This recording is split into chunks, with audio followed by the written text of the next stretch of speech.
Hi అండి. అందరూ ఎలా ఉన్నారు? బాగున్నారనుకుంటున్నాను. వెల్కమ్ టు మై ఛానల్ రామ్‌నోళ్ళ మూవీ. నేను మీ డాక్టర్ రోహిణి అండి. హైదరాబాద్‌లో అనస్థిస్ట్‌గా వర్క్ చేస్తున్నాను. సో, ఇవాళ మన టాపిక్ వచ్చేసి ఏంటి అనంటే, న్యూబార్న్ కేర్‌లో మనం యూజ్ చేసే స్కిన్ కేర్ ప్రొడక్ట్స్ ఏంటి? అంటే మన బేబీకి ఏవి అలర్జీ ఉంటాయి? ఈ ప్రొడక్ట్స్ యూజ్ చేయొచ్చా లేదా అనేది మన ఇన్ఫర్మేషన్‌లో తెలుసుకుందామండి. పిల్లలకి ఏమన్నా ఇబ్బంది అయిందనుకోండి, మనం క్షణం కూడా ఆలోచించకుండా వెంటనే పీడియాట్రిషియన్ దగ్గరికెళ్ళిపోతాం. బేబీ ప్రొడక్ట్స్‌లో మనం ఏ టైప్ ఆఫ్ ప్రొడక్ట్స్ చూస్ చేసుకోవాలనే దానికంటే కూడా, అసలు ఏ ప్రొడక్ట్స్‌లో ఈ కెమికల్స్ ఉండకూడదు అనేవి మీరు తెలుసుకోవాలండి. దేనివల్ల యూజ్ అవుతుంది అనే దానికంటే కూడా, ఏది బేబీకి హార్మ్ చేస్తుంది అనేది మనం జాగ్రత్తగా సెలెక్ట్ చేసుకోవాలండి. బేబీకి యూజ్ చేసే ప్రొడక్ట్స్‌లో అసలు ఏం కాంపౌండ్స్ ఉండకూడదు అనేది ఏంటి అనంటే, ఎలర్జీ కాజ్ చేసేవి ఏమీ ఉండకూడదండి. మోస్ట్ కామన్‌గా చాలా ప్రొడక్ట్స్ ఉంటాయి. మనకి రకరకాల ప్రొడక్ట్స్ ఉంటాయి మార్కెట్‌లో. వాటిలో మనం ఏమి జాగ్రత్తగా చూసుకోవాలి అనంటే, మనం తీసుకున్న ప్రొడక్ట్‌లో గనక ఇంగ్రీడియెంట్స్‌లో చూస్తే పారాబెన్స్ గానీ, అలర్జెన్స్ గానీ, డైస్ గానీ, సల్ఫేట్ కాంపోనెంట్స్ కానీ ఇవేమీ లేకుండా చూసుకోవాలండి. ఇవేమీ లేకుండా ఉన్నాయనంటే అవి మోస్ట్ సేఫ్ అనని మనం అనుకోవచ్చు. మనం యూజ్ చేసే కామన్ ప్రొడక్ట్స్ ఏంటి? బేబీ సోప్ నుంచి మనం స్టార్ట్ చేస్తే గనక మోస్ట్ కామన్లీ పిడియాట్రిషియన్స్ ప్రిస్క్రైబ్ చేసే సోప్స్ ఏమున్నాయంటే టెడీ బార్ అండి. టీఈడిఐబిఏఆర్ టెడీ బార్ అని ఉంటుంది. ఈ సోప్ అయితే కనుక నేను మా పాపకి ఫస్ట్లో యూజ్ చేశానండి. బట్ దీంతో ఏం ప్రాబ్లం లేదు, బేబీకి పడకపోవడం లాంటిది ఏమీ లేదు. కానీ బట్ ఈ సోప్ కొంచెం తడవగానే బాగా శుద్ధగా అయిపోతుందండి. సో కింద దానికి డ్రైన్ అవ్వడానికి కూడా, ఎక్సెస్ వాటర్ డ్రైన్ అవ్వడానికి కూడా వాడు స్టాండ్ ఇస్తారు. కానీ ఈ సోప్ అయితే నాకు అంత కంఫర్టబుల్‌గా అనిపించలేదు. అండ్ ఇంకా అది కాకుండా సెటాఫిల్ సోప్స్ అని ఉంటాయి. సెటాఫిల్ సోప్స్ యూజువల్లీ బేబీస్‌కి యూజ్ చేసే సోప్స్ అంత నురగగా రావండి.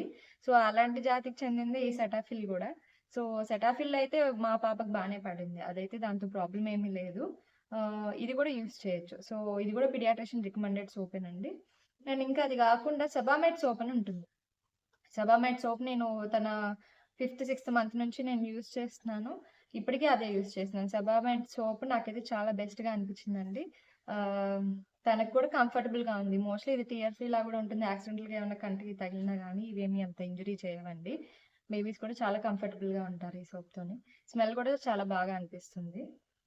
అండ్ ఇది కూడా హైపో అలర్జికే. మనం చెప్పుకున్న కాంపౌండ్స్ ఏవి కూడా ఇందులో లేవండి. ఇంకా కొంతమంది మామా ఎర్త్ సోప్స్ కూడా సజెస్ట్ చేస్తున్నారండి. దానివల్ల అయితే ఏమీ ప్రాబ్లమ్ లేదు. బట్ కొంతమందికి ఇప్పుడు మా పాపకి యూజ్ చేశానండి. అప్పుడప్పుడు చిన్న వైట్ ప్యాచెస్ లాగా అనిపిచ్చింది.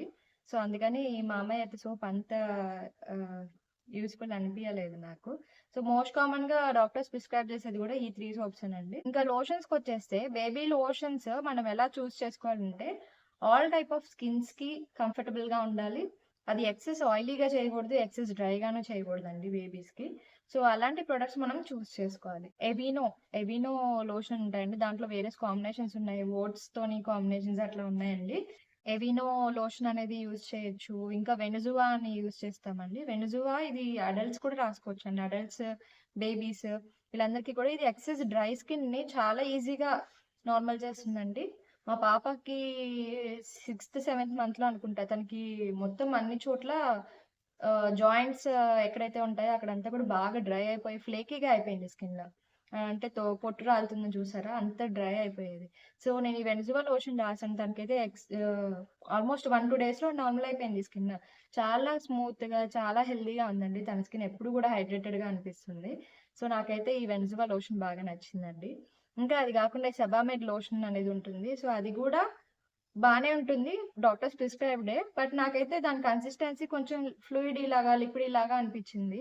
అది బాగా జిడ్డుగా అనిపించడం, త్వరగా పోతుంది గూడా. ఎఫెక్ట్ కూడా త్వరగా పోతుంది. ఈక్వల్స్ టు బాడీ లోషన్ అని ఉంటుందండి. ఈక్వల్స్ టు బాడీ లోషన్ కూడా చాలా మాయిశ్చరైజ్ చేస్తుంది స్కిన్‌ని. బేబీస్‌కి ఏమైనా ఎక్కడైనా వైట్ ప్యాచెస్ గాని అట్లాంటివి ఏమన్నా ఉన్నాయంటే ఇది ఈవెన్‌గా స్కిన్ టోన్‌ని చేయడానికి చాలా హెల్ప్ చేస్తుందండి. Baby hair oil. Next baby hair oil ఏం యూజ్ చేయొచ్చు అనంటే మామా ఎర్త్ వాళ్ళ హెయిర్ ఆయిల్ ఉందండి. అది కూడా చాలా బాగుంటుంది. మనం ఈ హెయిర్కి యూస్ చేసే ఆయిలే మసాజ్ ఆయిల్గా కూడా యూస్ చేయొచ్చండి.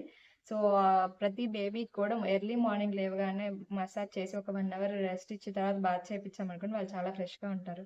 చాలా రిఫ్రెష్గా అనిపిస్తుంది. ఆడి ఆడి అలసిపోయిన వాళ్ళకి కూడా చాలా హాయిగా అనిపిస్తుందండి ఈ బాడీ మసాజ్ అనేది. ఖచ్చితంగా ప్రతి పిల్లలకి ఆయిల్ మసాజ్ అనేది చేయాలండి. సో ఇంకా అది కాకుండా అన్నిటికంటే ప్రిఫరబుల్ ఏంటి అంటే గానుగ నూనె. మనకి cold pressed coconut oil, virgin coconut oil అని వస్తాయండి. సో అవైతే చాలా ప్రిఫరబుల్. సో ఏ ఇంప్యూరిటీస్ ఉండవు. డైరెక్ట్గా మన ముందే గానుగ నూనె, చెక్క గానుగ నూనె చేసి ఇస్తారు.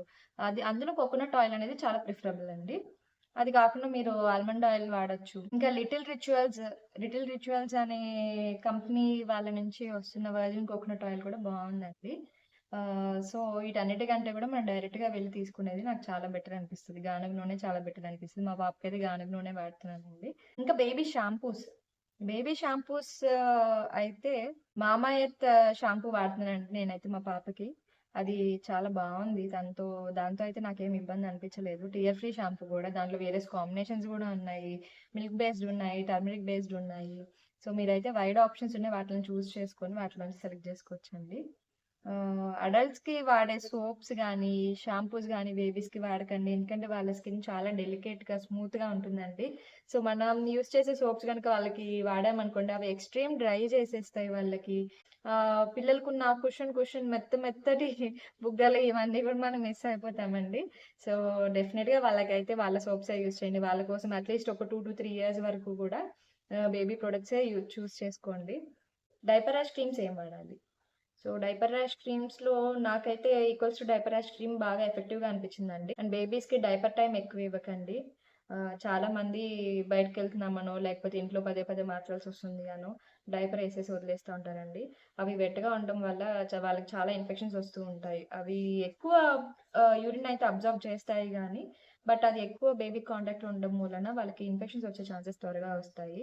At the same time diaper rash కూడా చాలా త్వరగా వస్తుందండి. డైపర్ ర్యాష్ రావడం త్వరగానే వస్తుంది కానీ హీల్ అవ్వడం చాలా టైం పడుతుందండి.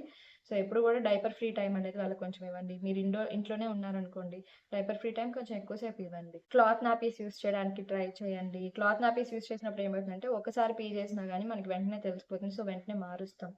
అండ్ యూరిన్ కానీ, మోషన్ కానీ ఎప్పుడు కూడా వెంటనే క్లీన్ చేయడానికి ట్రై చేయండి. సో దాని ద్వారా వాళ్ళకి వచ్చే ఇన్ఫెక్షన్ మనం త్వరగా కంట్రోల్ చేసుకోవచ్చు. పెద్దవాళ్ళు అయితే వాళ్ళ ప్రాబ్లం ఏంటి అనేది మనకి ఈజీగా చెప్పగలరండి. కానీ పిల్లలు మనకి ఎలాగో చెప్పలేరు. దేనికైనా వాళ్ళకి తెలిసింది ఒకటే, ఏడవడం ఒకటే వాళ్ళకి తెలుసండి.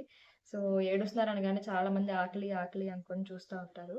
బట్ బేబీస్ ఎప్పుడు కూడా మనకి చాలా స్టెప్స్ ఉంటాయండి. బేబీస్ ఏడుస్తున్నారంటే కారణం ఏంటి అని తెలుసుకోవడానికి. సో ఇదంతా కూడా నేను నెక్స్ట్ వీడియోలో చెప్పబోతున్నానండి. ఆ వీడియో కనుక మీ అందరికీ నచ్చినట్టయితే తప్పకుండా లైక్ చేసి సబ్స్క్రైబ్ చేసుకోండి. ఈ మరిన్ని వీడియోస్ కోసం బెల్ ఐకాన్ని ప్రెస్ చేయండి. Till next video, good bye.